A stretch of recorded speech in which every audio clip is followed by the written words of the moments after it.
Ferrari are in freefall, and the president has just lit the fuse. After a nightmare weekend in Brazil that saw both cars crash out and the team slump from second to fourth in the standings, John Elkann has finally spoken, and his words have sent shockwaves through Maranello. In a blistering outburst on Sky Sports Italy, the Ferrari boss slammed Charles Leclerc and Lewis Hamilton, warning the pair to focus on driving and talk less. Here's what he said. "We won the Endurance World titles in Bahrain, and it was an extraordinary feeling. Winning both the Constructors and Drivers' Championships shows that when Ferrari is united, when everyone works together, we can achieve truly great things." Brazil was a big disappointment. Looking at the Formula One Championship, we can say that we have our mechanics who are basically winning the championship with their performance and everything that has been done on the pit stops. Our engineers have undoubtedly improved the car. But when it comes to the rest, it is still not up to par. And surely we have drivers who need to focus on driving and talk less. We still have important races ahead of us, and it is not impossible to achieve second place in the Constructors. This is the most important message because Bahrain itself is the demonstration that when everyone at Ferrari work together, we win. The reaction, however, was anything but calm. Across social media and in the press, Elkann's comments were widely viewed as a sharp and ill-timed reprimand toward his star drivers, particularly during a fragile stretch of the season as Ferrari prepares for the sweeping regulation changes of 2026. To many, the remarks echoed the ghosts of Ferrari's turbulent post-Schumacher era, a time when boardroom interference, internal politics, and revolving door leadership repeatedly derailed the team's momentum. In an attempt to quell the backlash, a Ferrari spokesperson later told ESPN that Elkann's message had been constructive, intended to motivate the team rather than criticize it. Still, to fans and pundits alike, the clarification sounded more like damage control, a patch over a statement that risked denting team morale just when unity is most needed.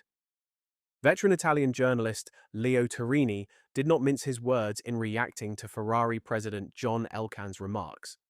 Delivering a sharp critique and drawing an unflattering comparison to former Ferrari chairman Luca di Montezemolo Torini, one of Italy's most respected motorsport voices, expressed his frustration over Elkann's behavior, writing, "Never a moment of joy." Let's put it that way. Would Montezemolo have ever spoken about Ferrari's drivers the way John Elkann did today? Never. Truly never a joy. To sum it up, after a weekend full of mixed emotions for Ferrari fans, the successor to Enzo Ferrari, Luca di Montezemolo and Sergio Marchionne, does what? He launches a direct attack on Leclerc and Hamilton. Yes, they might have their faults, but you can't pin the failure of an entire F1 season on them. He went on to argue that Ferrari's prolonged championship drought cannot and should not be pinned on its drivers.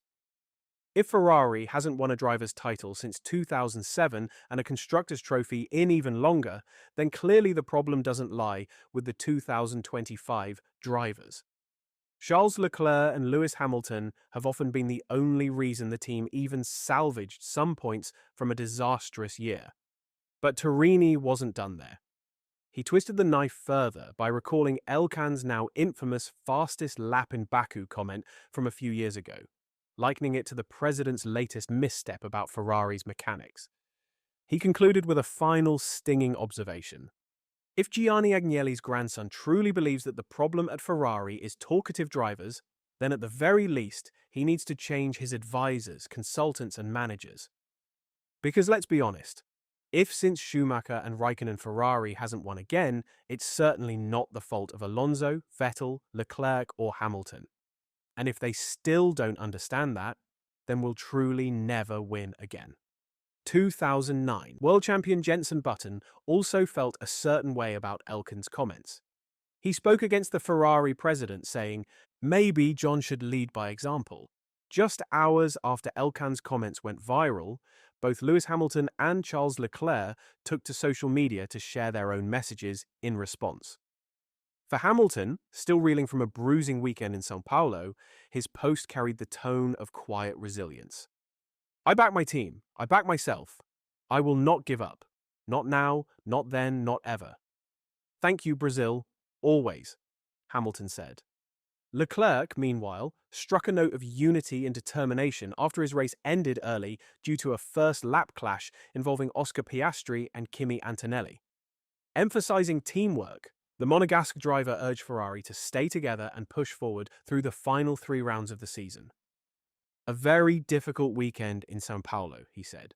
"Disappointing to come back home with nearly no points at all for the team in what is a critical moment of the season to fight for the second place in the Constructors' Championship. It's uphill from now, and it's clear that only unity can help us turn that situation around in the last 3 races.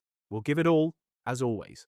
With just 3 races remaining in what has been a frustrating and winless 2025 Formula One season, many fans are now left wondering, can Ferrari still find a victory before the year draws to a close? After building strong momentum at the tail end of 2024, Ferrari entered this season aiming for championship contention. Yet the reality has been sobering. The SF25 has fallen short of expectations, struggling to match the outright pace of its rivals. So far, the Scuderia's campaign has yielded a handful of podiums, but no victories, leaving supporters and insiders questioning what went wrong.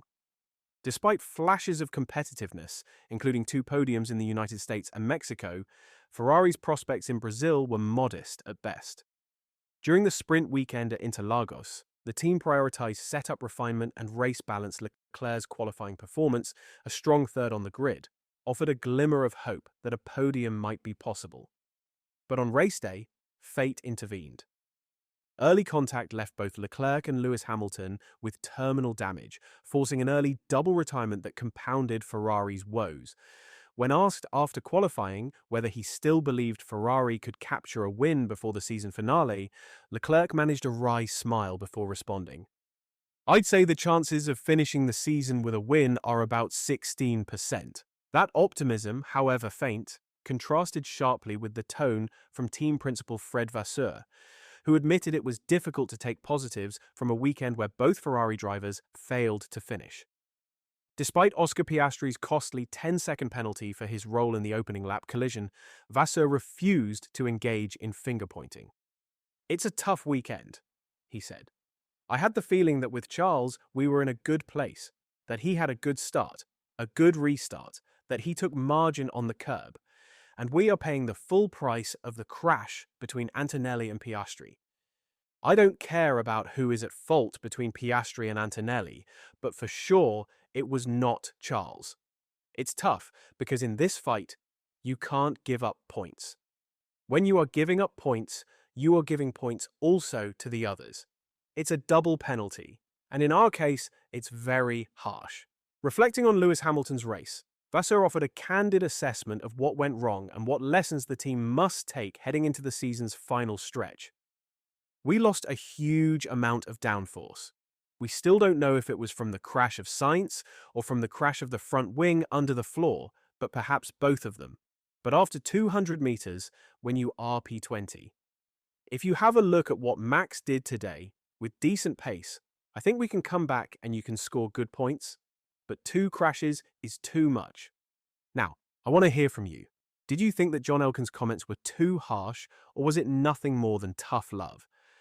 Let's talk about it in the comments. And as always, don't forget to like and subscribe to the channel so you don't miss out on the latest in Formula One. Thanks for watching.